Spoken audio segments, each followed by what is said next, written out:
You're listening to Diasporic music on Black Power 96, and we just completed the Jazz Zone with T in Providence, and he did a tribute to the great Andy Bay, and we are going to be speaking with Dr.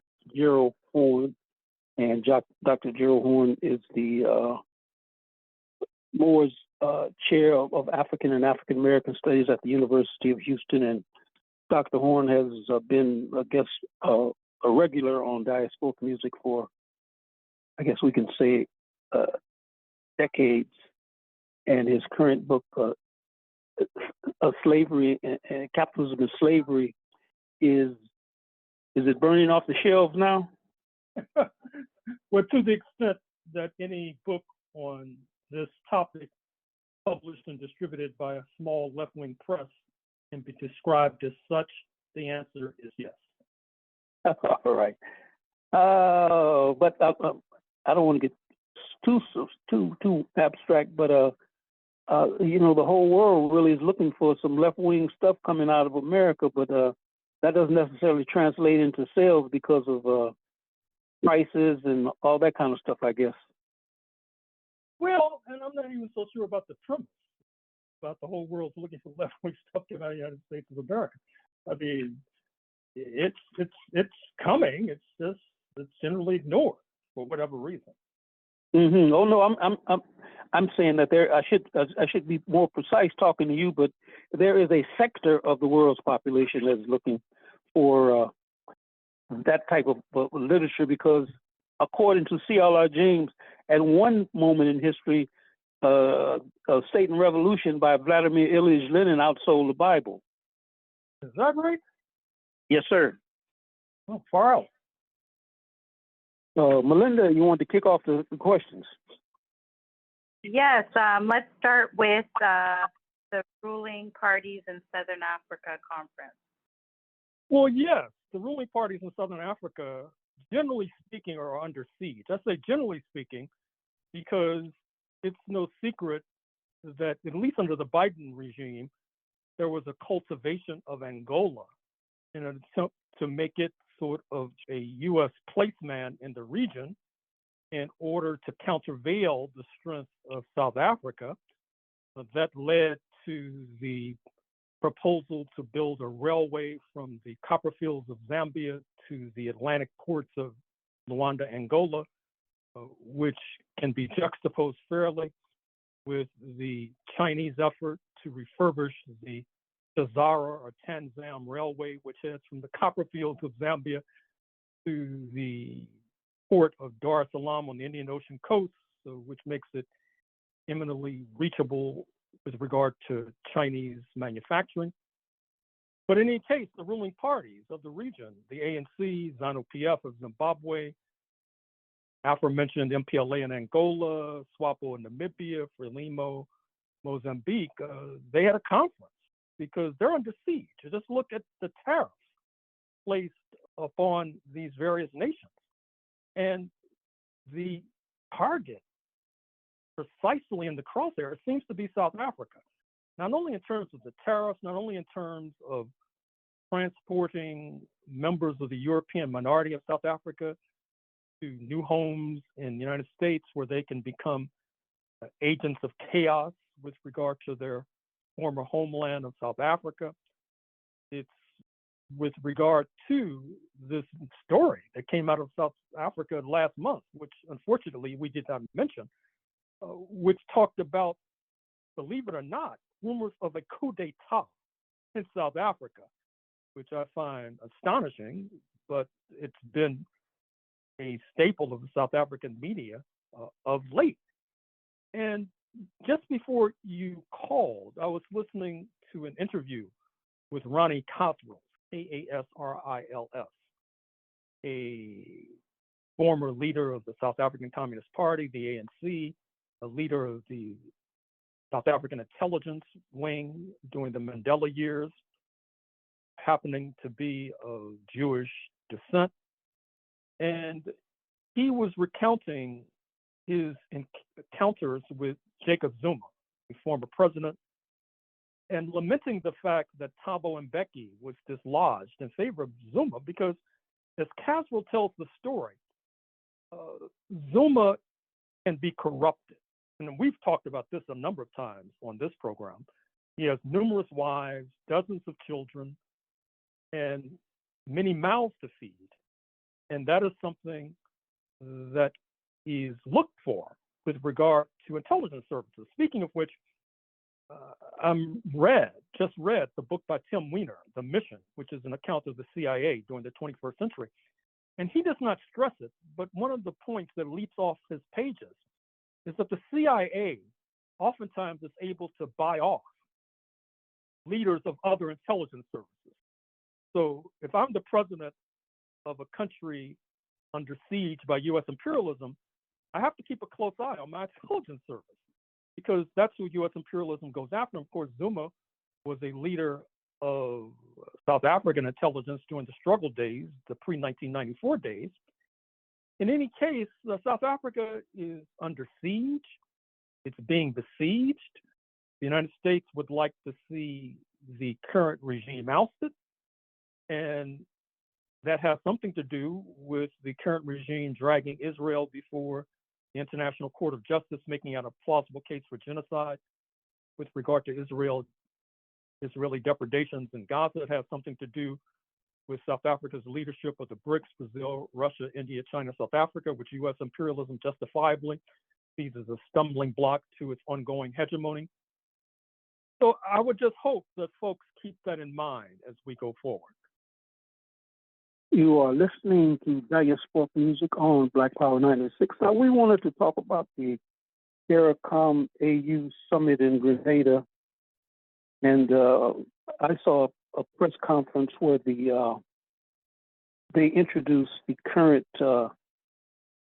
Prime Minister of Grenada, Mr. Mitchell, Deacon, I probably mispronouncing his name, Dixon or Deacon Mitchell, who is the cousin of Jean Augustine, who has just celebrated her 88th birthday. Jean Augustine came to Canada as a domestic worker and, became a big player in the Liberal Party. And before they introduced him, they had done his DNA and found out they traced his roots to the Akan ethnic group. I don't like to use the term tribe in Ghana. So could you talk about that CARICOM and AU summit? Well, it's a prelude to the largest summit unfolding in a few weeks in Addis Ababa, Ethiopia. That is to say, the latter summit will be a face-to-face summit between leaders of Jamaica, Barbados, Trinidad, Tobago, etc., and the leaders of independent Africa. Reparations will be high on the agenda, no doubt. We expect a significant delegation coming from the United States of America, particularly from the San Francisco Bay Area. But with regard to the Grenada summit, which was a prelude to the summit to take place in Addis, one of the things that struck me was the agreement on what needs to be done. For example, an agreement on visa-free travel between the Caribbean and Africa and vice versa. This would be a gigantic step forward. It would help to solidify economic and political relations. And I see it as a proposal that's eminently doable. I think also, besides reparations on the agenda, will be what is considered to be South-South cooperation, which was a topic at the Grenada summit.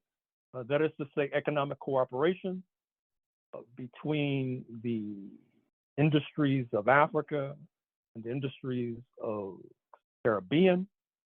What I'll be looking for with regard to the September 2025 summit in Addis is to what extent external forces will play a role, particularly the BRICS nations, that is to say, particularly Russia and China, and to what extent will other forces be playing a role on the negative side of the ledger? And in any case, I'll be excited to receive a report from the U.S. folk who make their way to Ethiopia.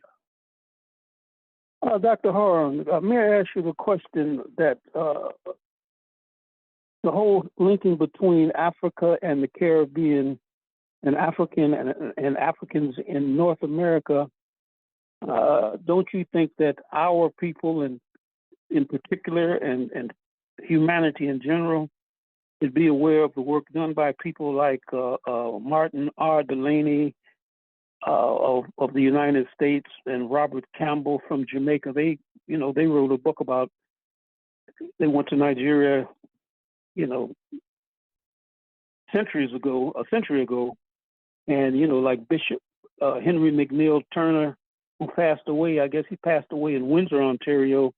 He had AME Zion churches in Oshawa, Ontario, in Guyana, South Africa. I don't see a lot of that even among the Black radical traditions in the United States. There's not enough talk about the contribution of those men and women that did that work. Could you comment on that? Well, I'm not so sure. I mean, one of the lessons I've learned since I've been doing interviews on KPFK is that there are scholars researching every nook and cranny of the Black experience, including what you just mentioned. Now, I don't blame the scholars when people don't read their work. I mean, it's hard enough to write, get this stuff published, and you got to go out and become a marketing person too. So I don't know. I mean, and then with regard to say like a meeting in Grenada, I mean, of course they'll tip the hat to their predecessors, but of course their pressing concern is moving forward with regard to proposals for the here and now, such as visa-free travel, for example, and economic cooperation. So the point is well taken, and certainly we should not forget those who have blazed the trail that we are now seeking to follow. Melinda, you have some more questions, right? Yeah, do we want to go the rumored coup in South Africa? Oh, we just talked about that. Let me raise the question of this Trump-Putin summit that's taking place in Alaska this Friday, August 15th. It's a high-stakes summit because usually when heads of state come to a summit, you've had advisors who've worked out details, and the heads of state are only coming to put their signatures on the documents. This summit seems to be different. I'm not sure if there's been a meeting of the mind with regard to what will emerge from the Alaska summit. To be sure, Steve Witkoff, the US president's right-hand man, spent 3 hours talking with Putin in Moscow just a few days ago. Perhaps something was worked out there that has not reached the press. But in any case, Ukraine is high on the agenda. And I think that they're meeting in Alaska because if they had met in the United Arab Emirates, which was the rumored spot, it would have been easy for Mr. Zelensky to crash, the gate crash that summit and hold press conferences outside the doors of the summit. That'll be more difficult in Alaska, although you never know with Mr. Zelensky. He might be able to find his way there. Another aspect of this summit that's worthy of note is that you have fundamentally the fortunes and destiny of Europe being worked out without the participation of the Germans, the British, the French. This does not speak well for their strength in the international community, does not speak well with regard to their over-reliance on U.S. imperialism, which has left them out on a limb. That inevitably will lead to certain shifts and changes, although I can't tell you in what direction this will go. And I would be remiss, since you just raised the question of history, if I failed to mention that Alaska was part of Russia until 1867. And there hangs a tale in terms of how Alaska came under the US umbrella, because Russia was seeking to strike a blow against Britain and the British colony in British Columbia, which borders Alaska. And so they thought it would be a neat idea to sell their claims to Alaska to the United States in order to flummox the British. And to an extent that worked. But in the long term, you have to wonder about the feasibility and the sanity of selling this valuable, or your claims to this valuable piece of real estate, because I don't want to ignore the claim, the justified competing claim to the indigenous of Alaska. But in the long term, that was not a smart move by the Kremlin, selling their claims to Alaska. And I think that we should draw a lesson from that, which is what looks like a great idea 2025 might not be a great idea in 2075. And we always have to be looking ahead. You're listening. Had you completed your thoughts, Dr. Horne? Yes, sir. You know, some of the elements in the African community in America have criticized the Sahel states for hooking up with Putin, and some of the elements in the United States, like the African People's Socialist Party, have supported the fact that the Sahel states are in alliance with Russia and Putin on certain issues. What say you on that? Well, I mean, I think some of our friends, they oftentimes have a very narrow view of politics. I mean, for example, they don't understand why the ANC was forced into compromises in 1994, because they didn't understand the impact of the Soviet Union on the national liberation struggle. They didn't understand the impact of the socialist camp, particularly the German Democratic Republic, in supporting the ANC. And when they collapsed, that put the ANC in a corner, forcing these compromises. And so I have to confess, it's sort of a waste of time to go through these sorts of debates, because when you're debating people who are ignorant, that does not speak well for yourself. What do they say? He or she who knows not and knows not, they know not, they are a fool, shun them. There you go. All right, Melinda, you have some more questions, correct? Yeah, I think I'm in the right place now. Can we go to Colombia, mercenaries in Sudan? Well, that's a very disturbing report. Colombian mercenaries are now developing a trademark. Recall that when the last president of Haiti was assassinated a few years ago, apparently implicated were mercenaries from Colombia. Now the news has emerged that the United Arab Emirates, playing a malignant role in this conflict in Sudan, has hired Colombian mercenaries to interfere in that nation's internal affairs. That's the last thing that Sudan needs.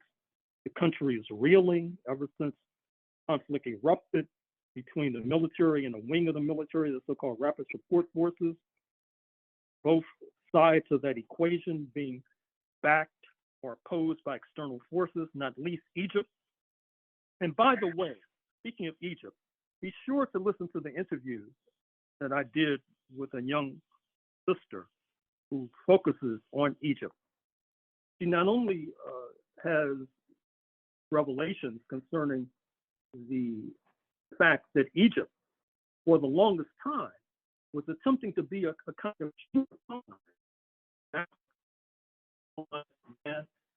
going as far as Uganda, for example, but also making the claim at the beginning of the 20th century that Egypt should not be a colony of Britain because the leaders in Egypt, it was said, were melanin deficient. Egypt has some real serious issues to work out concerning colorism, for example. I'm afraid to say that it's not unique to Egypt. You could say the same thing to a greater or lesser degree, even for our friends in historic Palestine, even for our friends in Lebanon. So check out that interview that was broadcast yesterday on KPFK. So definitely, we'll do the whole. Yeah. There was you.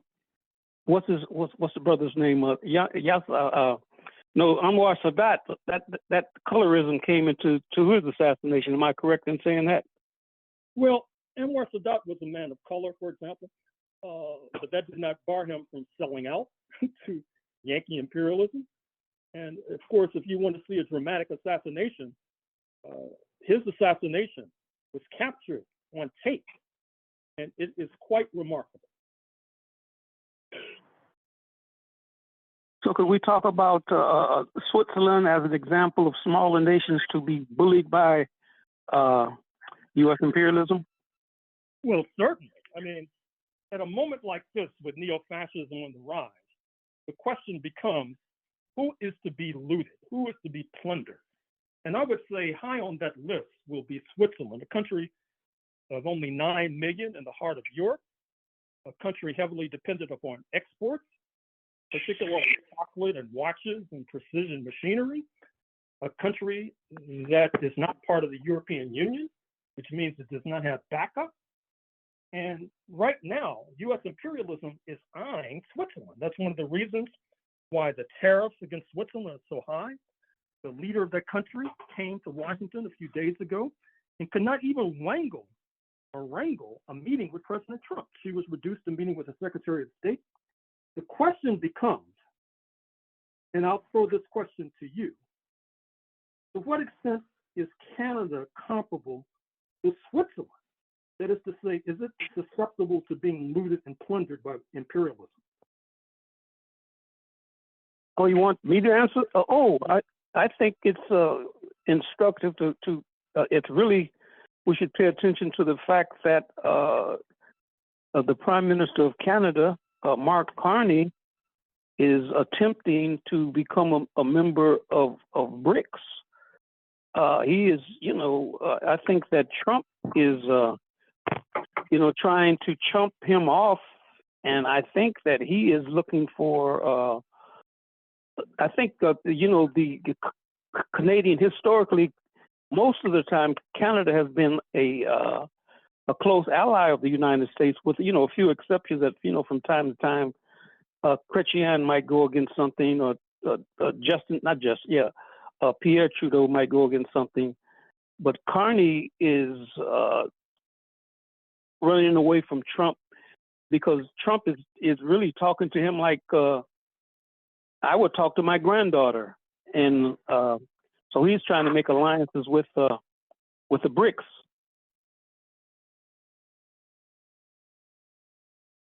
You can move on.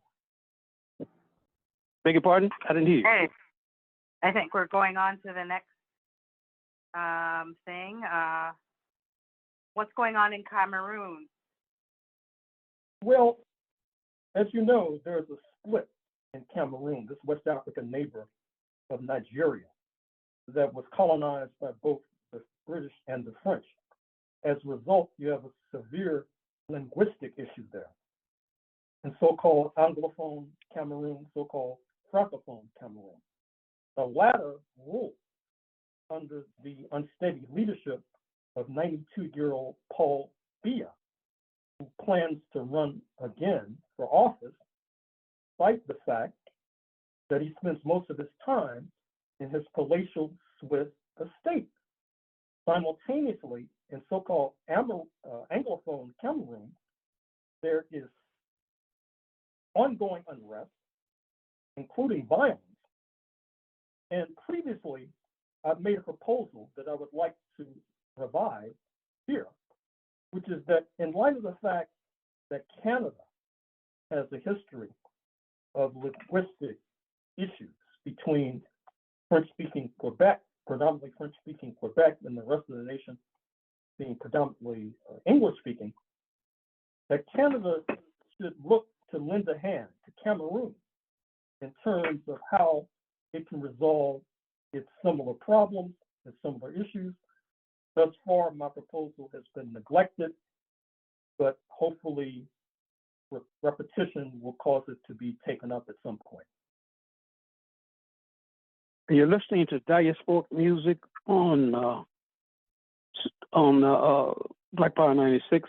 And speaking of the Cameroons had a history of, at one point, many thought that Cameroon was going to be the first Francophone country to be independent from the French. But the French wiped out 1, 2, maybe 3 central committees of the UPC. The UPC was I guess they were a communist party in Cameroon, and they've never recovered from that. Could you talk about that issue? Well, I mean, it's no secret that U.S. imperialism has used that part of Africa as a playground. Recall also the events in neighboring Nigeria, when in the late 1960s in particular, there was the so-called Nigerian Civil War, the so-called Biafra conflict, whereby not only U.S. imperialism, but I'm afraid to say some of our friends, such as the government in Dar es Salaam, were supporting this separatist attempt to split Nigeria. Senator Edward Kennedy, the late Senator Edward Kennedy, was a major supporter of the Biafran, so-called Biafran movement. And you had similar tensions playing out in Cameroon as well. Fortunately, I would like to think we've moved beyond that particular quagmire, at least when it comes to Nigeria, which hopefully will have knock-on effects in Cameroon. I want to say one more thing about the Cameroon. You know, people are talking about this is the centenary of Malcolm, of Lumumba, Robert F. Williams, and Medgar Evers. But there's one person that our friends, even progressive forces, have ignored, is the fact that Felix Roland Mumia was born in 1925. He was a great leader of the left, and he was murdered in someplace in Europe. He was a medical doctor, and he was poisoned by agents of the CIA and the French. Could you talk about Felix Roland Mumia and his contribution to the struggle? Well, I thought you were going to mention another noted medical doctor, at least psychiatrist, speaking of the late Francois Fanon, who, if I'm not mistaken, his centenary is also being marked this year, with roots in Martinique, although soaring to prominence during the liberation struggle in Algeria, culminating in independence in 1962. But staying in Africa, there is a complement, if you like, with regard to Paul Biya, the aging leader who plans to run for re-election. And obviously I'm speaking of Alassane Outtara of Ivory Coast, Côte d'Ivoire, who has been able to knock out various contenders to the throne, not least because of his support from French imperialism, to a degree US imperialism, but more so French imperialism. In fact, one of the contenders he knocked out was Jean Tian, who was thought to be a placeman of US imperialism because his former wife was a Black American woman. He used to head Credit Suisse, which has very close connections to Wall Street. It's an investment bank headquartered, yes, in Switzerland. But Mr. Outtara was able to get him knocked off the ballot. Expect there to be unrest in the run-up to the Côte d'Ivoire elections unfolding in a few months, particularly since Mr. Outtara is not necessarily popular amongst the masses. I've repeated often the story, which may be apocryphal, admittedly, that in his office there is a trap door that leads to the French embassy so that he can make a ready and easy escape in case peasants with pitchforks stop by his office. That is, you've been making that, made that clear many years ago, and you've been talking about Paul Biya for decades, I guess. When we started doing interviews, you warned us about Paul Biya a long time. I think, Melinda, you have the last question, I guess, huh? The big thing of the deportees being dumped in Rwanda and Sudan. And Eswatini, formerly Swaziland. Nigeria turned thumbs down on dumping deportees from the United States in their homeland in Nigeria. Rwanda was accommodating. South Sudan has been accommodating.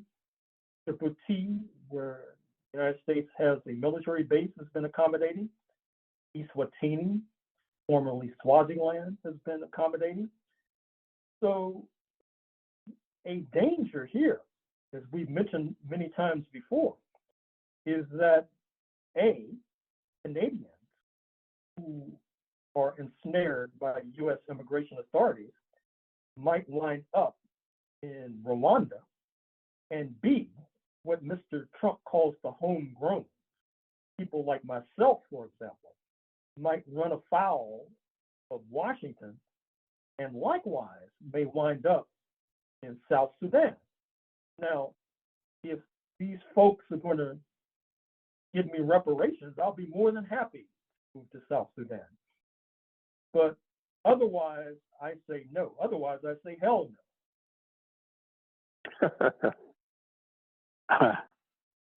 Is there anything else you would like to add, Dr. Horne? Well, no, except that back here in Texas, sadly enough, and fortunately, however, I'll be on the road rather shortly working on these other research projects, including the one that I was working on while I was living in Victoria, British Columbia. Are you back? Oh, you're back in Texas momentarily, I guess. Correct. All right. And thank you very much. We are looking forward to hollering at you next week, sir. Good luck. And I would like to thank Lisa Watson for keeping us on track, keeping everything sounding decent. And I'd like to thank Melinda Francis for putting the show together. And any final words, Melinda Francis? Yeah, I hope that all our listeners stay safe throughout the week, and we'll see everybody in the whirlwind next week. Take care.